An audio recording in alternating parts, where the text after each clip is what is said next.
Good morning, everybody. Welcome to the Training, Learning, and Development Community TLD Cast. Thank you so much for joining us this morning.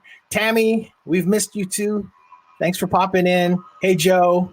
It's always lovely to see you. Eric B., welcome. Let's see who else we got in. Wait, let me just move this thing out of the way and I will take a look at who is live in the room. Our little email from Crowdcast is going to go out, and so people will start jumping in. John is here. Jack is here. Mark, of course, is here. eLearn guy. Cheryl, welcome. Thanks for coming in. And Mark Stoker, Beth, Joe Long. Thanks, everybody, for coming in. So we have a community discussion that I decided I kind of wanted to format this one a little differently than what we normally, sort of do, which is just the typical conversation. The more that I think about it, the more I realize that if you're looking for answers, you should probably ask questions. And with this particular topic, and Christiana, one of the reasons why I brought this up was last event, I'm not even sure what it was. We were talking about ultra learning, right? And then there was also something else that was in there. I want to say it was like acquired something, or it just sounded fancy. It was like a fancy learning term. Weren't we talking about appreciative inquiry? Yeah. Like, is it, I don't know exactly what the terminology was, but then I thought to myself, the folks in this community, how do they, what are their own personal sort of learning experiences like? We talk about how you produce content and how you conduct yourself as a trainer and help educate people, sort of more of these external things. But what about your own individual experience, like, with your professional development and, on a daily basis, what are you doing as a learner, and how do you transfer any of your own sort of, processes, flows, things like that onto other people, if they're successful processes and flows, of course. And so that's what I wanted to talk about. And that's why I came up with these questions. So I've got a couple of things. First of all, if anybody else wants to jump in, we have 2 more spots on screen. Just let me know, and I will send you an invite. We can get you on the camera, and as long as you have some audio, participate with us on screen. We would absolutely love that. Just let me know. Oh, and thanks, Christiana, for posting the link to the to that YouTube video. I found it very, very interesting. And then, as we go through these questions, as we go through these questions, I'm going to be kind of reading them off on out loud, because this broadcast gets turned into a podcast format, an audio only version that I post online, and crazily enough, people download and listen to it. So we're going to go for it. And before we totally get started, quick thing, I have a front-end guy working on the website. So my website is not quite working correctly right now. I've been sent a bunch of emails about it. So, is that I just heard that. Is that one of those Roombas? Do you have a Roomba? I heard like oh no, I just heard like this this thing in the background. I thought it was just interesting. I don't know. Anyway, sorry. So website is down, and then also that's pretty much it. And just a side note, I have been having these really incredible conversations about what is going to happen in 2020 about a possible live event. I'll probably know within the next month whether or not it's going to happen for sure, but I'm pretty excited about that. So I'll just keep you guys posted there. All right, so here we go. We're going to ask you guys some questions. Add some questions if you want in the Q&A if you'd like. Vote up anything that you see that you think is particularly interesting. We have Christiana here, PhD, and maybe Christiana, give us a little background on who you are, what you do.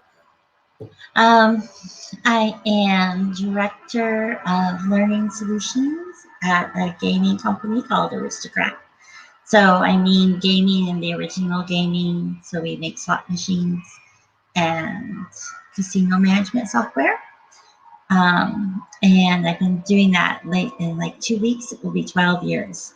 Wow. So yeah. And like you said, I have a PhD, and it's in training and performance improvement. Wow. My original undergrad was in English education, so I was supposed to be an English teacher, Yeah, and then I changed. same here. English lit. Yeah. English lit. Right on. So, this would be a good question for you.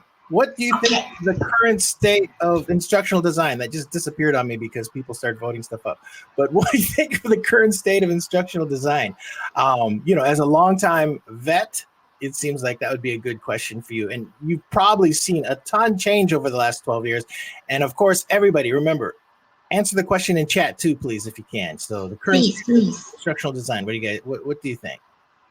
I well, with me and my team, and I'll start with the local look. Um, we have actually gone back to a more structured instructional design, and that's partly because of one of the tools we use. It has what I consider an old school methodology to get to the end product for the users. Just don't want to turn this into a plug or seem like a plug. So, anyways, you know, we've gone from where most of us do it in our heads, right? And it all happens at one time. There's not an A and a D and a D and an I and an E. It's just always happening, right? And with one of our tools, we've gone back to a very structured instructional design development process where there really is a linear flow of creating objectives and creating key learning points and then creating questions from that. And we do sort of the um, old school methodology of writing your objectives and your questions and then building your content, Okay. as opposed to building objectives, content, tests, So or questions. did that sort of evolve for you? Is it something that you moved away from and then have come back to that? Is that what you're saying? Well, when I started, like, a long time ago, it was very much the objectives, questions, then build your content about how you're going to get from A to B. And then at some point, it started happening all at once in my head, where, because you get to the point where you've done it so many times, you don't need to follow a checklist, and your mind just starts going. Right, right. No, And I'm sure yeah, other people like probably feel the same way. And like Joe is saying that more focus on business elements. That's interesting yes, on the instructional design side. Yeah, I totally agree. And also, and this is really compelling to me. Also, ID is more of a thing in the U.S. than the U.K. And and I and I would love to, that's something that we could probably have a completely yeah. separate conversation with Joe about ID being more of a thing in the U.S. than the U.K. Because I think it's the same thing for me. I see the same thing, especially over the last few months. It's become so much more apparent. Tammy was saying our focus is all skill based. That's interesting. Yeah. Okay. And let's see. Joe's asking about that one. Yeah. And so, okay, that's a good one. So, I mean, the current state, though, if you could sum it up, like, what do you think? The current state of instructional design, good, bad, like, Yeah. a mess? Oh, I think it's good, I think but I'm a nerdy fan of it. Um, so it's like saying my kid's ugly or something. yeah. So I do agree with the concept. I would love to know. Oh, wait, did Joe just explain the ID thing? The other day, Okay, I can't read all that right now. yeah, she was saying Um, that instructional design did come out of the was developed by the U.S. Army, yes. and I actually didn't know that, and I started doing some research about that later because it's totally true. Um, Yeah, I think it's the Dick and Carey book. That's like the grandfather. I think it's Lewis. I mean, sorry, not Lewis. I was reading Joe's latest comment. Sorry. I think Dick and Carey is the grandfather methodology, the grandfather book of the methodologies that comes out of the army. yeah, Yeah, so it's interesting. I'd be curious to see. We call it learning design. Yeah, and I Yeah. feel like that's one of the reasons Mm-hmm. why learning experience design is kind of becoming more popular, is that Mm-hmm. sort of the formality of ideas. There are other people that aren't as it maybe doesn't complement their who they are, as well as something like LXD would. So Yeah. explains it. Um, But sorry to get back. I think we're in a good state. I love all the conversations that are happening around design thinking and really spending more time understanding your audience. And that's also something that we've incorporated to our, our A for Addy, our analysis. Um, and we we've recently taken on some new groups, and of some new focus areas of training where we've always done product training. We're moving into employees tool training around Salesforce and Dynamics 365. And we're doing a lot of user personas because it's a whole different set of audience and things that skills they have to learn that we've never thought about before. yeah, So before we can think about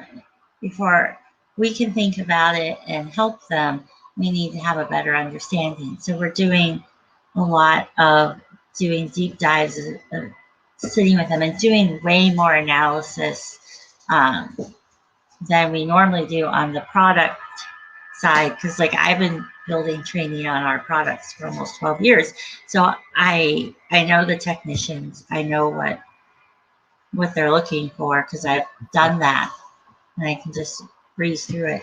I like what Eric says here. I like L&D in quotation marks, although my wife reminds me that in hospitals that stands for labor and delivery. So cautious there. Yeah, I guess that's kind of a parallel in some way. that's funny. Sometimes it feels like it with those tougher projects. Right, right. Okay, so let's see. We got some everybody that's in now. If you can, just vote up some of these questions because we're just going to go through them and so please feel free to add questions and vote some up. Okay, next question. Oh, 3 votes for what is your ideal personal learning experience? So we'll start with you, Ooh. Anna. Your ideal personal So experience. some of you know that I recently not had to take, took sailing classes to get certified to bareboat sail. And leading up to the class, you're on your own, right? There's no boot camp to go to specifically from ASA to learn or to help you learn the tools or not the tools, the terms and digest everything. There's no practice boat you get, right?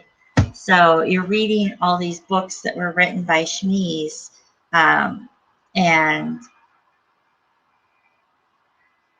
not never were touched by an instructional designer, maybe an editor, but that's it.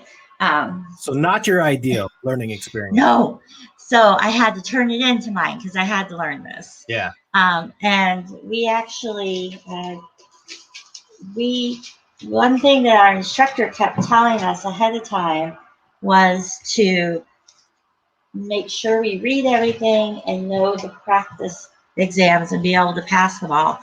So what my boyfriend and I did, because I was like, I need something. I can't just sit here. I'm literally falling asleep reading these books. Yeah. Is we made our own flashcards, and this is our flashcards from our 5 books. So that way, because we don't have a sailboat that we can practice on, one of the things we did was, just so you can see, we literally wrote down every test question, and where they were from, and then the answer, and we just drilled and practiced and drilled and practiced. We also went and there's a place in San Diego where they will let you rent a boat for just a couple hours, and it's not in Mission Bay. I think it's Mission Bay. It's not cost prohibitive. We did that.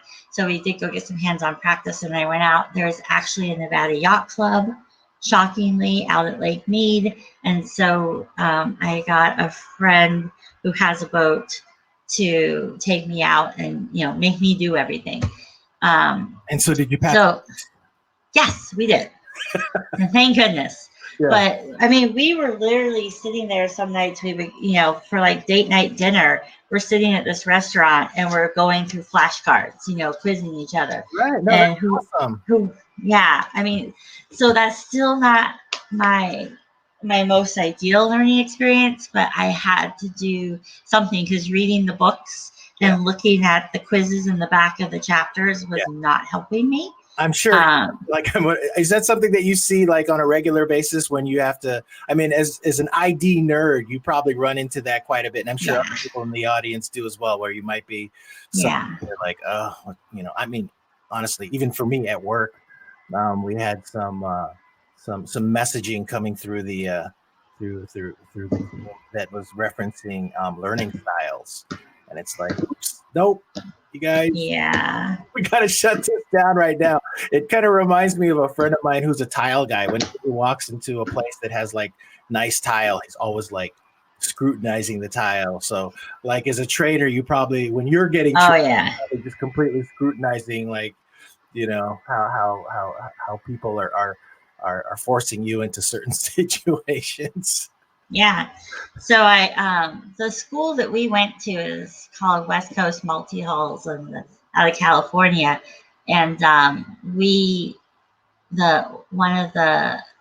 it's a small group. There's like 5 or 6 actual employees there. And the lady Guinevere who organizes Guinevere that organizes all these events and the bareboat charters and everything, she was picking my brain about what to do to help support so that they could set themselves aside from other schools, right? And I was just like vomited on her, like, oh my gosh, because the book is horrible. I mean, it's good. It's got good information in it, but they wrote test questions based on nitpicky things. And I hear you. Anyways, but my preferred learning style, my preferred way of learning is really to get in and do it. And so I am the person, and I think probably most of us are, that you might create the training or the document, the manual to go with the new software, but I'm like, no, I don't want that. Just let me get in and dig around. So I'm actually probably a horrible student for people like me to have to deal with. And so let's I'm gonna follow up. Yes, Alan. It's like, so the ideal learning experience that you try to provide for people, what would that be? And everybody in the chat, if you have any feedback on this one, what do you guys try to do to, like, what is the ideal experience for you to provide for people? What are some elements that that you rely on time and time again? I stress doing activities. One of the things that we are starting to do more of is really go towards more performance support, assuming that a lot of our technicians, they're professionals who've been on the job for 10 to 20 years, a lot of them. And they come with a lot of just basic understanding of a slot machine. So even when you give them a whole new form factor with some upgraded tech, they're not coming in cold, right? They have a curiosity. This is their passion, whether it's tinkering with mechanics and those mechanics just happen to be in slot machines, or they're actually really in love with the idea of gaming. And there are people who are. And so we try to do things like just give it to them or give them a video that breaks it down in pieces when they can't come in person. We use zapper codes so that they can have the chance when they get one in their area to just play with it and figure it out on their own. But there's also a zapper code so they could, which is like basically like a custom QR code, right? Yeah, we just but talked about those in the last okay, the yeah, AR discussion with yeah. Debbie Richards. Yeah, So we use the Zapper code so that if they get stuck, then they can just scan something and up will pop a video or a manual, yeah, depending on the situation. nice. Um, so we really try to, when it comes to the new product releases and how for things that are already content that's already for an established Joe, Hey, Joe. an Why am I here? established technician, we really try to build them performance support and that they can tap into when they need it instead of forcing training down their throats. And we do use again a product that does a lot with key learning points and learning from questions, Hmm. as opposed to spoon feeding. So we try to take that in mind that they are chugging away, that they are professionals with a good baseline, good foundation of curiosity and knowledge about the products. Yeah, yeah. Okay. All right. No, that's awesome, and it seems like it's kind of a unique thing too for you. The type of environment that you work in. And I wanted to mention, I invited Joe in because I wanted to ask you this next question, which is: are there elements of instructional design that you used to use but you no longer use? And Joe, you've probably been in the industry, a million or so years. And so I thought that was going to be a good question for you. But let's just, you guys, if you have any answers for that one, elements of instructional design that you used to use, but you no longer use. Jeez. Oh, are you in here, Joe? I'm here. I'm just having trouble with my webcam. Sorry. Yeah, no problem. I'm trying to get back in to. You don't need to see me. Oh, there I am. There you are. Okay. Oh, okay. Yeah, I just rearranged my office and everything is sort of awry right now.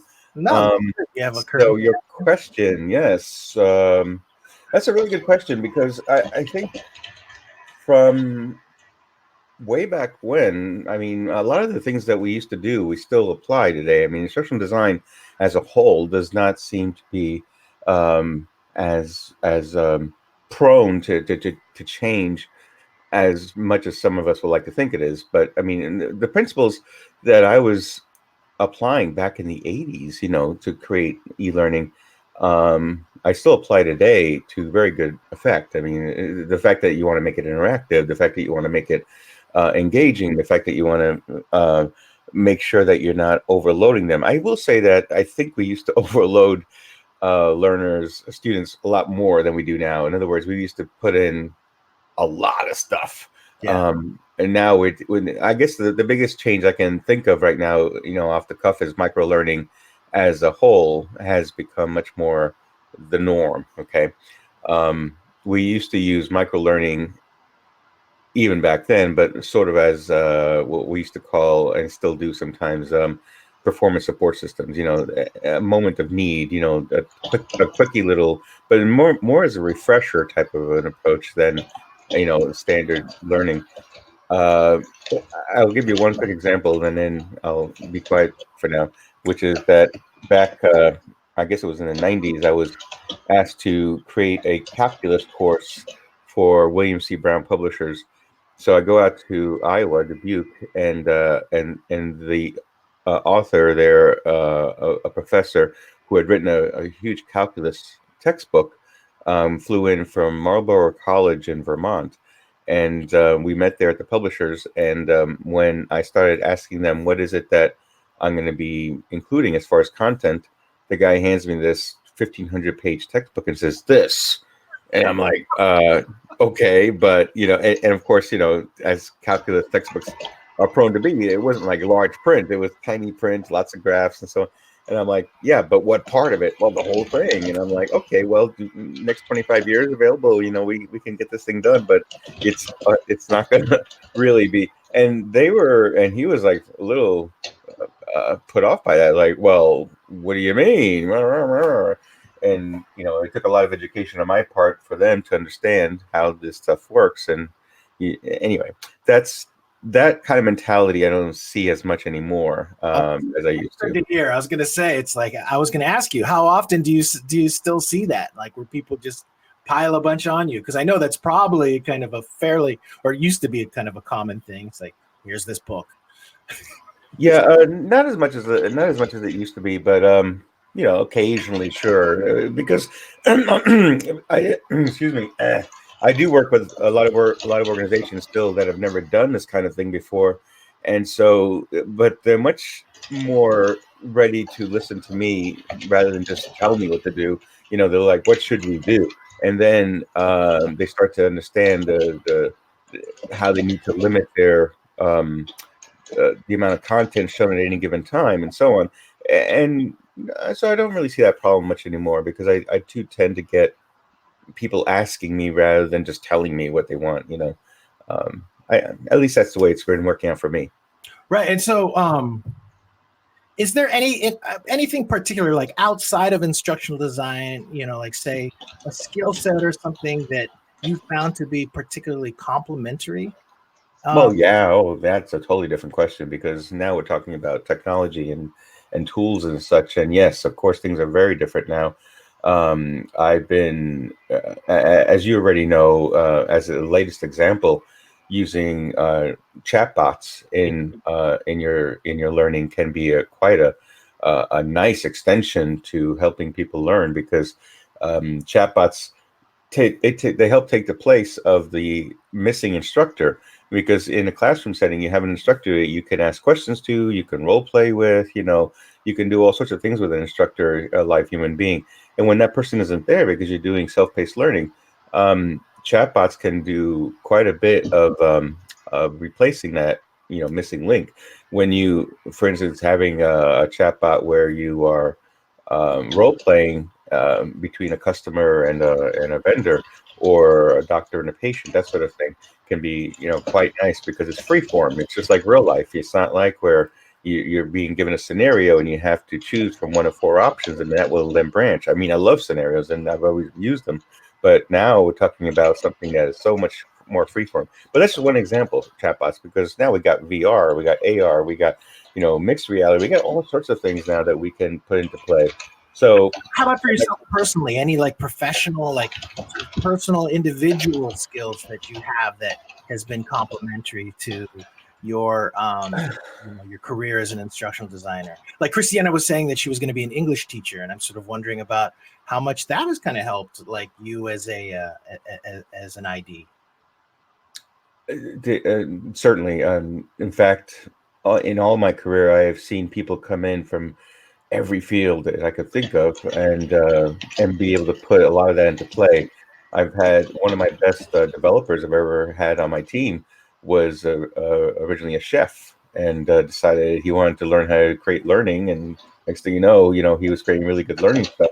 I don't know what it was about being a chef that he was able to apply, except that he kept telling me, "Oh yeah, this is like when I was directing stuff in the kitchen, that sort of thing."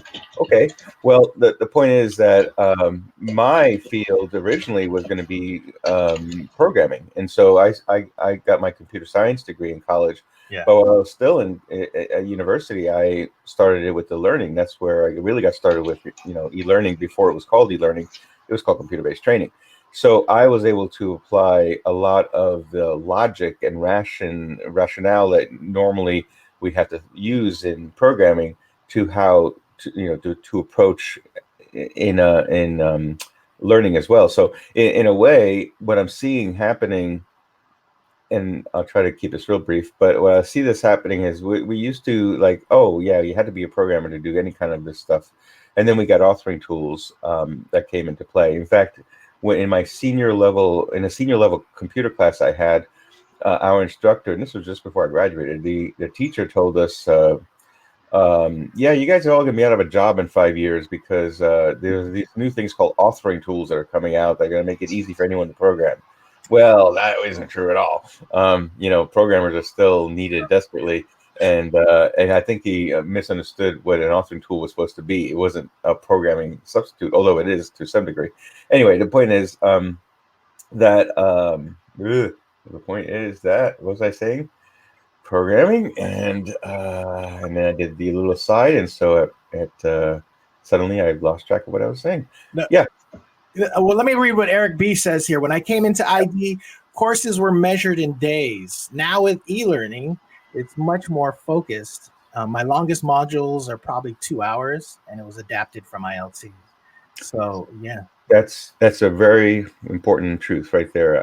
Although I have created several courses in the last 2-3 years that were 8 hours or more. I just finished one that was at least 8 hours. Another one that was about 10 hours. I did one that was 8 hours long.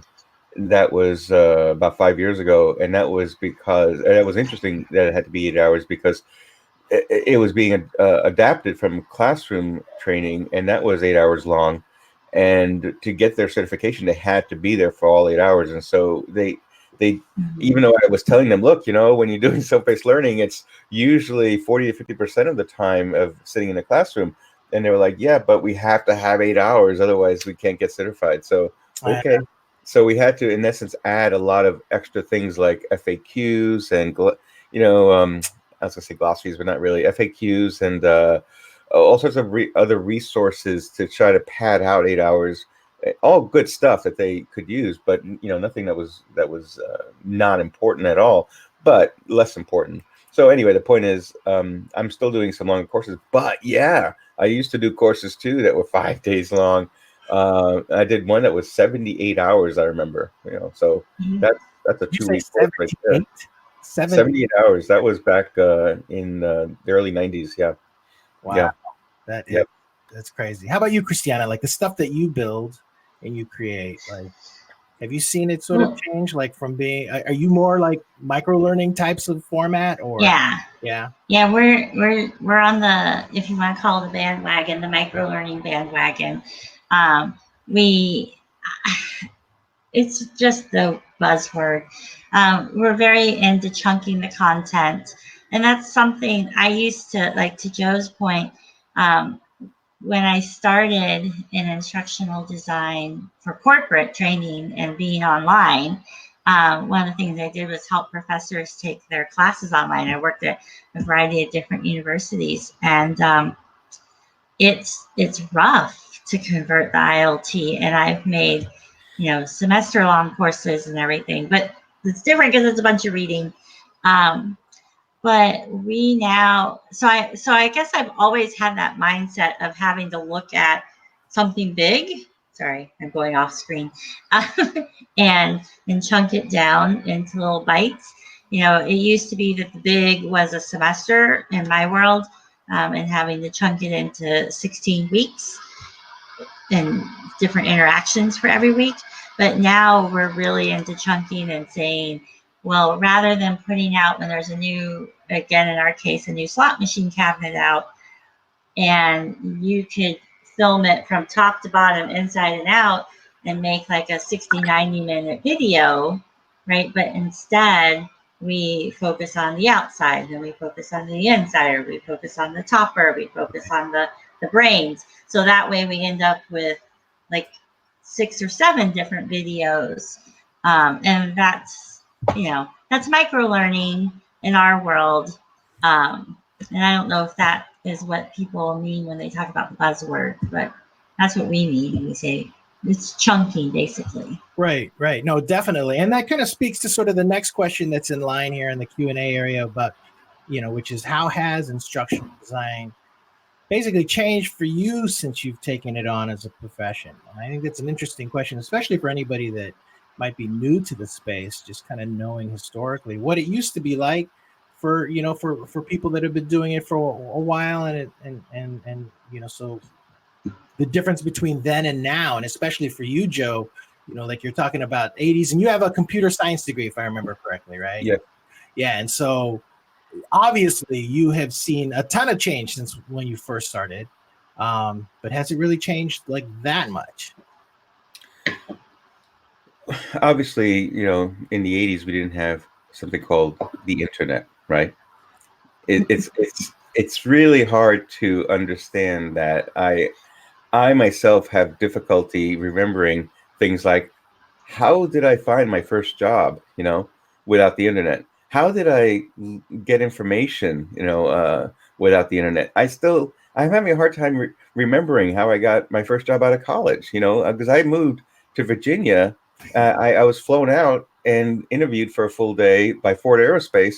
How did I figure out who they, I can't remember. It's driving me crazy. Like, we took it for granted back then, but now it's so different that I can't remember. So yes, we didn't have the internet, and my first course I created for e-learning was at the university, and it was an Italian language course. And it just happened, and I've told the story before, so forgive me if you've heard it, but it was a while ago that I told it, so maybe you haven't. I, I was the editor of the Italian language newsletter on campus, and I was photocopying it. We didn't have the internet, okay? So I was photocopying the newsletter one evening in the faculty area where the Italian professors worked, with my good buddy Pierluigi Pulella, and he and I were just chatting while the thing was copying, and he asked me what I was really good at, and I said, "Well, I love programming computers. I love teaching and mentoring, and I love writing." And unbeknownst to us, this was late in the evening, after hours, and unbeknownst to us, one of the Italian professors was still in his office grading papers, and he was eavesdropping the whole time. And good thing, because then he came out and says, "I may have a job for you." And it turns out that he had wanted to be creating this language course on computer. And the computer was the ticket system, TICCIT, the Time Shared Interactive Computer Controlled Information Television, which was, this was in the 80s, but this was originally funded by the National Science Foundation in 1967. Before that, they had funded in 1960 the Plato system, which is still heard of today and still used to some degree. It's morphed into something bigger, of course. But I ask this question all the time to people: when were the first e-learning courses created? And a lot of people in my classes and such will guess the 90s, even the early 2000s. Like, no, the 60s. And 1960 was, but we didn't call it e-learning, but it certainly would be recognizable today. And anyway, so that course, we, as I said, we didn't have the internet. That was being disseminated on a mini computer based system with about 35 dumb terminals, as we call them. Dumb terminals because they don't have processors inside of them. They were all tied into this mini computer in the back room. We had, God, I feel old. We had these washing machine sized hard drives in there. Okay. Yeah. Hard drives that were like washing machines. That's how big they were. And the biggest one in there was the oldest one. It held a whopping 128K of data. 128K of data is less than the floppy disks that we used to use. What's a floppy disk, Joe? I don't remember. It's something we used to use. Okay. So the point being, young ones, that that we were creating this learning, and people were coming into the Learning Resource Center, sitting at one of the terminals, logging in, and using their courses. So the only big difference back then was they couldn't do it from the comfort of their home or just about on their phones. Yeah. But they were going through courses and getting and passing or failing them, etc., on these mini computer systems, and it just meant that they had to go to this place on campus. Yeah. So I mean, it in many ways nothing has really changed in terms of that, but in many other ways things have changed. Obviously, the ease by which we're able to access all of this. Right. So that's what it sounds like. It's like the computer, the accessibility is the big piece there. And yeah, that's great. And I love that question. How did you find your first job without the internet?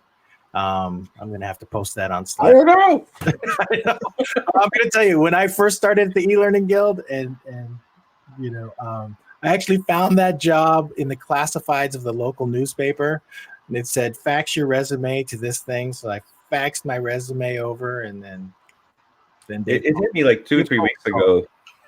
It hit me like 2 or 3 weeks ago. I couldn't remember how I got my first job. And so I posted it on Facebook, and all these suggestions came in, like, it might have been the classifieds, but none likely, because I was in the West and this was in Virginia. But they said maybe on-campus recruiters, maybe. I will say, though, now that I think of it, the Ford Aerospace was using the ticket system as well, and and so there was a connection there. I did apply to several other jobs though at different companies, and I really wanted to move back to the East Coast that I love because it's a shorter flight to Italy where my mom and sister live, right? So and so it must have been that connection. Yeah, I got to think more about it. But yeah, That's funny.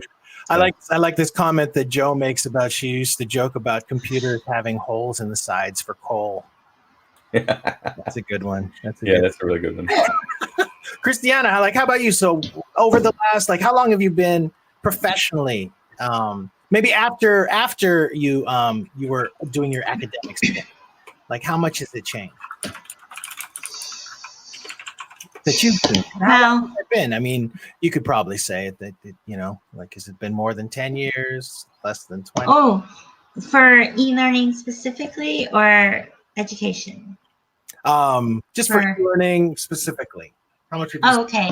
My first job doing e-learning would have been in about 2003.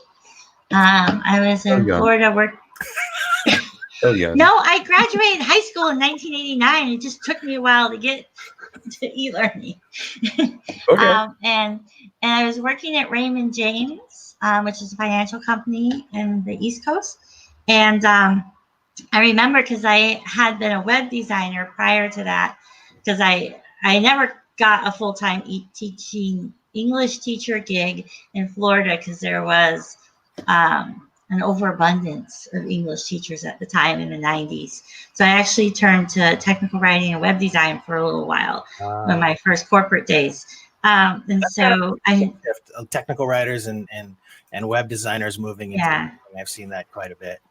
Yeah, so I had been teaching Flash at the local community college because I learned it and I think this is when it was still Macromedia. Yeah. And when I came to Raymond James, I came back to Raymond James because I'd been there as a web designer in the 90s. They were wanting to. This was my first time helping to bring something online that I didn't know that's really what I was doing though at that point. Because I knew Flash, I built e-learning modules in Flash, keyframe by keyframe, on the broker software that the brokers use to process transactions. Yeah. And so now, of course, we use things like Beyond or see, I don't use the tools every day anymore, so I can't think of the names of the tools. And one of my teammates is in here, Peacock. He would be able to tell me what the name of the e-learning. And Joe, what's the name of the e-learning tool in Articulate? Storyline. Oh, the one now, yeah. I thought you were talking about the one back then. Yeah. No, sorry, now. And and Peacock is saying Captivate too. You could tell I don't spend a lot of time in the authoring tools anymore. But now it's just drag and drop and all those things. Yeah, Joe. Yes, Joe. She's talking author's action script. Oh my God. And I just want to say, I remember when Joe was kind of the guy for Flash and for Captivate. Well, I'm still the guy for Captivate. It's still around. It's still one of the most popular tools out there. So, and let me just read off this thing. I just want to mention this. Rick Eckhart was saying that he's one of the first systems he created code on was an IMSA I-8080 running timeshare basic at the local community college in 1977. Oh my gosh! Yeah, all the storage was on a cassette tape, which is what I learned on. I learned on a computer that was running a cassette tape, and that was just as a kid. That's awesome. Okay, let me move on to the next question because we got about 10 minutes left. Oops, done answering. Is there any quick way I can share my screen? Yeah, if you mouse over, your image, your little video thing, there should be a little screen share button. It's like a little computer screen. Sorry, what's a mouse? A mouse. Yeah. If you breathe the screen real hard. Okay, hold on. You said over and then. Yeah.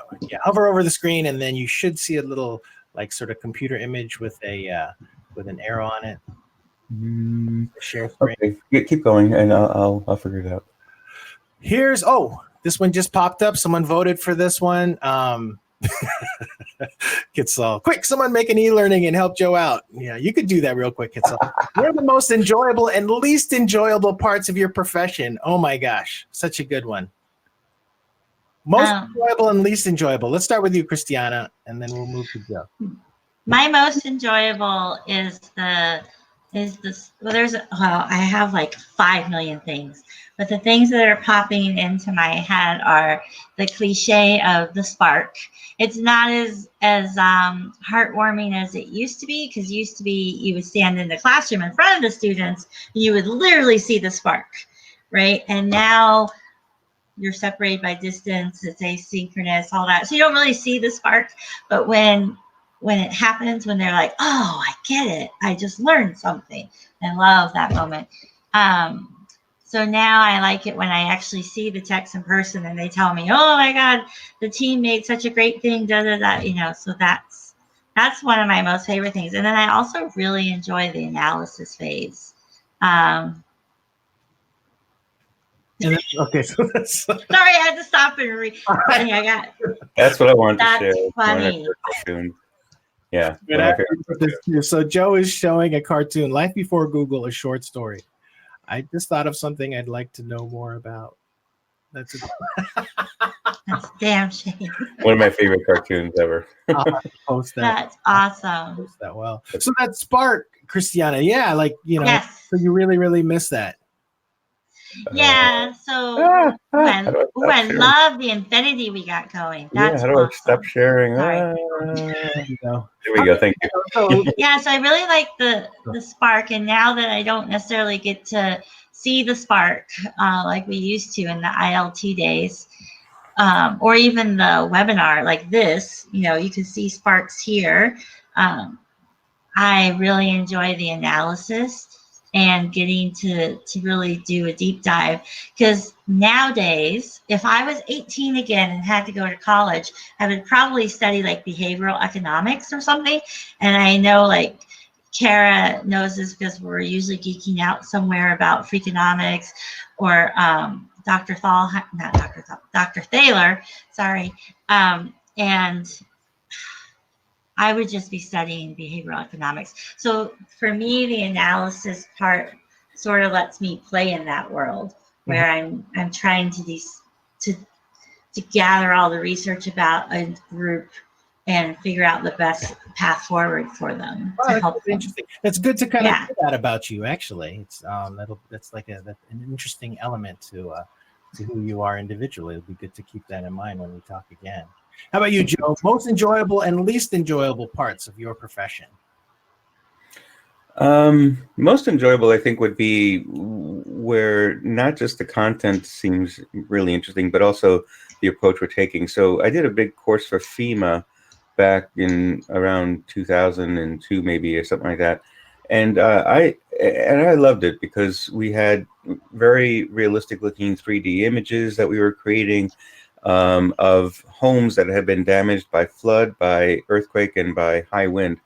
And the point of it was that you were a FEMA inspector who had to go in to the home if it was safe to do so, and then be able to document on a pad that they were holding, an electronic pad before the iPad, but something like that, where they had software running to inventory all the damage in the home. And then within 3 days, the homeowner was supposed to get a check, right, from FEMA. And to do that, I was doing that in Authorware at the time. And Authorware had the ability to do all sorts of really powerful things in it, right? And so some of the stuff that today I would have to do mostly in JavaScript, which I do actually when I have to do this sort of thing now, but it was just a little bit easier back then. And so the forum, we had to basically simulate the software application to the degree that we needed to for the learning, not the whole thing. But that meant a lot of calculations, a lot of, if you did this here, this changed here, that sort of thing. And the end result was beautiful and very, very useful. And they loved it and I loved it. And I just thought that was one of the most interesting ones I ever created. And that's where I get excited, is when I have something real and something that truly is interactive and can help people learn. The other side of it, the things that I don't like to do, and I used to almost always refuse to do these, but then it's hard now to make any money if you don't, which is so many people just assume that they want a PowerPoint type of an approach, linear. And as much as I try sometimes to educate and instill the idea of, well, this would be much better because learners will actually learn something if you were to do this or that. They were like, oh, that's a great idea. Let's table that for now, though, and we'll come back to it. Well, we never get back to it. Next thing you know, we're full force. They're handing me things that are totally linear, and that's it. So the saddest part for me is having to create these kinds of things, although I still try to include where possible. The problem with that is simply this: when I try to add things in, I have to be so careful not to miss a deadline or something because of something I wish to add with their approval. Of course, I don't just add things willy-nilly, with their approval, but that can sometimes throw deadlines awry. So I stopped doing that for the most part, unless I really feel strongly, and then I'll negotiate a new deadline or something like that. Wow, that's interesting. That's great. That's a great answer. And I would love to hear from other people in the audience too. Best parts and worst parts of your job. I think that collectively it'd be a really interesting sort of set of responses to hear about that. Okay, so we don't have that much time left, but let's see. We got another one that's been voted up pretty high. Do you take online courses for professional development, and if so, where? Let's see. Who wants to start? You want to give it a try, Christiana? Sure. The link I shared to YouTube at the beginning about ultra learning is from a channel called Productivity Game, I think it is. And I just recently discovered them. And it's basically like a business book summary type thing. Uh-huh. And I've really been enjoying that way more than I thought I would. Wow. I actually watch a lot of YouTube channels anymore, which is comical because like 3 years ago when my boyfriend was really starting to consume most of his television time was YouTube, I was like, I can't watch a video that's more than 2 minutes long. Like he would send me, here, watch this is funny, or this is good, this is, and I'm like, oh, that's 7 minutes. I can't watch that. And now we don't have cable. Everything I do is YouTube. So we watch a lot of sailing channels, and because there's a lot of full-time sailors that have YouTube channels, and you can get tips because they have to deal with the struggles that we want to do when we go sailing. So we get tips and learn from there. From a truly professional design or job standpoint, professional development standpoint, we do use LinkedIn Learning at work, so I take a lot of those. Right. And both my master's and my PhD were done through online programs because I simply don't have the patience to sit in an ILT anymore. Right. I'm like the worst student in your classroom anymore. I can't. Christiana, have you stopped going to like movie theaters because they're more than 7-minute long movies? Or no, that was the thing.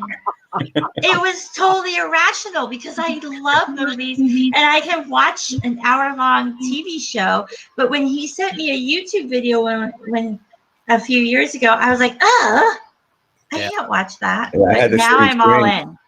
I did a LinkedIn article a couple of years ago now where I was comparing Storyline and Captivate. I said, these are the things I love about Storyline, and these are the things I love about Captivate, where the other doesn't have those things, right? So the things I love about Storyline and Captivate doesn't have it, vice versa.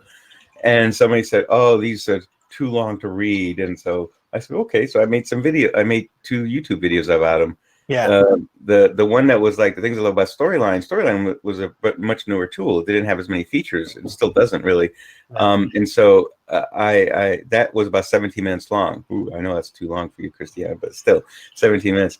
But the one with Captivate lasted almost an hour, and because there was so many more features to cover. And the guy, especially who was like challenging me on this, he said, "Yeah, I watched the Storyline one, but not the Captivate one. It was too long, an hour long." It's like, it is what it is. If you can't cover it in less than an hour, you have to take an hour.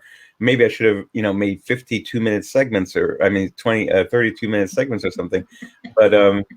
But yeah, I just find that remarkable. Are they posted somewhere, or where are they posted? Are they on YouTube? The two are on YouTube still, although of course Captivate and Storyline have both evolved since then, but most of it is still true. Yeah. And the articles are also, you can find them on my LinkedIn page. Yeah. In fact, on my LinkedIn page are the articles with links to the YouTube. So if you can't find it any other way, that's why.